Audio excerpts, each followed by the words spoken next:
Hey everybody, welcome to Eat Well. I thought I would throw together a really quick recipe for you guys to use or try out over the weekend. I'm kind of experimenting with this for a little bit, so I'd like your feedback.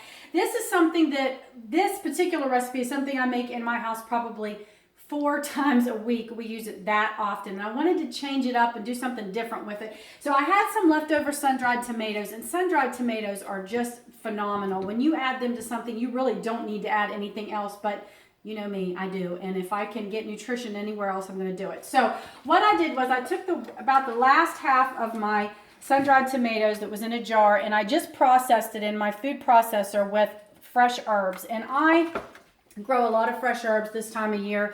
Parsley, basil, cilantro, oregano, you name it, I grow it. And I used a little bit of all of them. But you could just pick one, or really you don't have to use any if you don't want to. So that's all I did, was I just processed the sun-dried tomatoes with a little bit of fresh herbs and a clove of garlic, and of course salt and pepper. Now in this bowl right here that you see, I have Greek yogurt, non-fat yogurt, about a tablespoon of mayonnaise, and probably about a teaspoon of Dijon. If you don't have Dijon or you don't like Dijon, you can use regular mustard.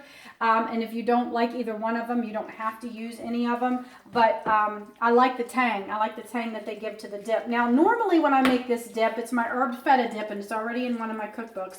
And I just make it with these ingredients, a little bit of feta cheese, and then fresh herbs, salt, and pepper. Now, I also put a little bit of lime in this just because of, you know, I like fresh lime. I like the oils, and it's another place to get nutrients into your body.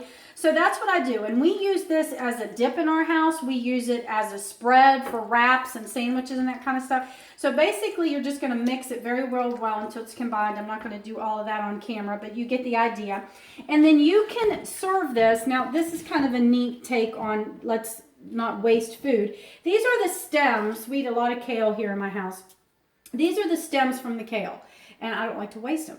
So these make a really great, you know, dipping thing. They're really crunchy, and believe it or not, they're sweeter. They're much sweeter than, you know, the leaves themselves are pretty bitter, but the stems are really sweet. So these are a great way not to waste the stems from things like kale and collard greens and that sort of thing. You can also cut up fresh peppers, or you can use whole grain or blue corn Tostitos chips. So I'm going to post this recipe online with the video, and I hope you guys give it a try this weekend. Let me know what you think of it. Give me some comments, because if you think they go good together, then I'm actually going to measure and write everything specifically, because I didn't do that this time. So I hope you guys give it a try and have a great weekend.